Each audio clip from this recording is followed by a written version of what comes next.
The emergency doors of New Geneva Medical Center hissed open at 0347 hours, and nurse Ilara Voss looked up from her terminal expecting another routine trauma case. What she saw instead made her freeze.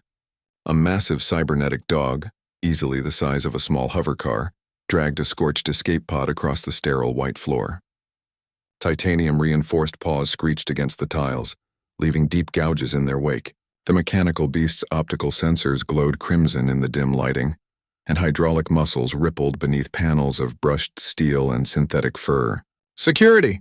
Ilara's hand moved toward the panic button, but something stopped her.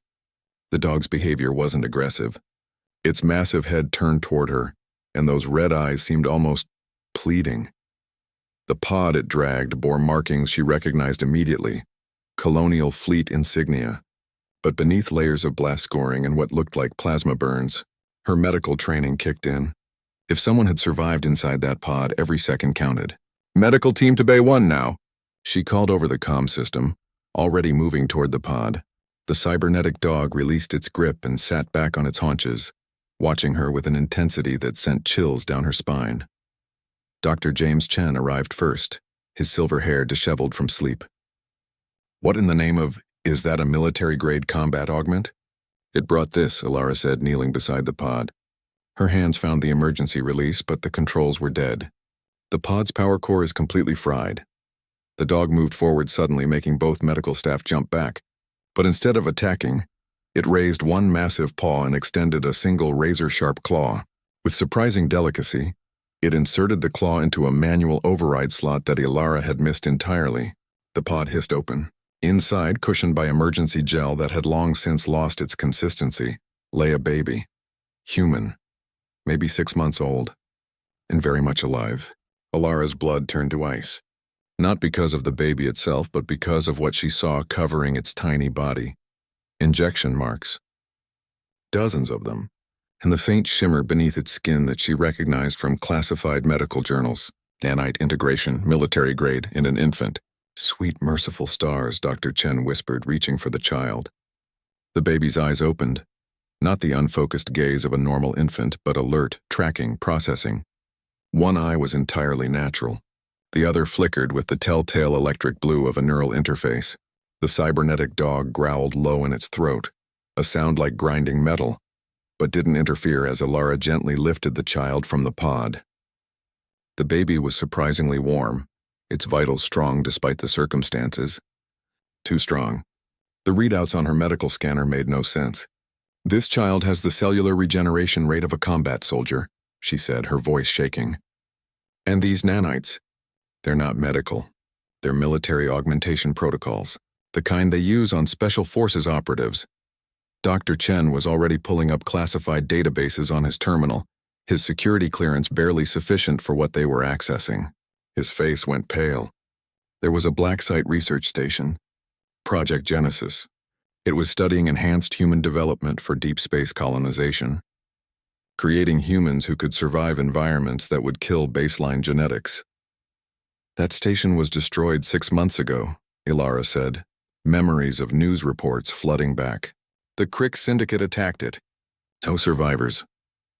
Both of them turned to look at the cybernetic dog, which sat perfectly still, watching the baby with those glowing red eyes. "Except this one," Dr. Chen said softly. "And its guardian." Ilara ran a diagnostic scan on the dog, and the results made her gasp. "This isn't just a combat augment. It's showing neural patterns consistent with human consciousness. Someone uploaded themselves into this machine."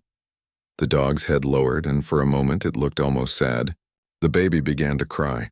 Not the helpless wail of a normal infant, but a sound modulated with strange harmonics that made the medical equipment flicker.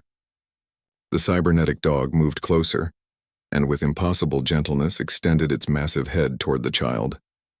A panel opened in its skull, projecting a hologram. It showed a woman, young, maybe 30, wearing a researcher's uniform. Her face was kind, her eyes warm. In the hologram, she held the same baby, singing to it. "Recording accessed," the dog's voice synthesizer crackled, feminine and distorted. "Dr. Sarah Chen, head researcher, Project Genesis. If you're seeing this, it means we failed to stop them. The Cricks wanted the children. Not to kill, to take, to turn humanity's future into weapons for their empire. The hologram flickered. I couldn't save them all. But I could save him, my son. I uploaded my consciousness to Guardian 7, our prototype defensive system. We escaped. But my organic body didn't survive the transfer. Dr. James Chen staggered backward, staring at the dog. Sarah, my niece Sarah? The dog's eyes flickered in recognition. Uncle James, thank God. I've been traveling for 3 months, running, hiding. My power core is failing. I can't protect Michael much longer, please. Ilara held the baby tighter, looking between the exhausted cybernetic dog and the impossible child in her arms. This baby represented humanity's future, augmented, enhanced, designed to survive where baseline humans couldn't. And the Crick Syndicate would be hunting him. We'll protect him, she said firmly. Both of you. The dog's optical sensors dimmed slightly, conserved power in its final moments of function. The data, in my core, everything about Project Genesis, humanity's evolution, protect it. We will, Dr. Chen said, tears streaming down his face. I promise, Sarah. As emergency teams flooded into the bay, Ilara looked down at baby Michael. His augmented eye met hers, and she saw something that shouldn't exist in an infant's gaze: understanding, determination, survival. Humanity had always been defined by its resilience, its refusal to surrender, its ability to adapt and overcome. Now that spirit lived in new forms, in enhanced children who could survive hostile worlds, in uploaded consciousnesses that would sacrifice everything for family. The Crick Syndicate had tried to steal humanity's future. Instead, they had created something they could never understand.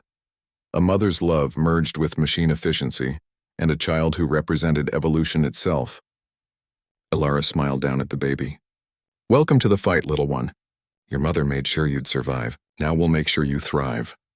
Outside, sirens wailed as security protocols activated. But inside Bay 1, surrounded by the impossible, Nurse Ilara Voss held humanity's future and knew one thing with absolute certainty. Humanity, fuck yeah.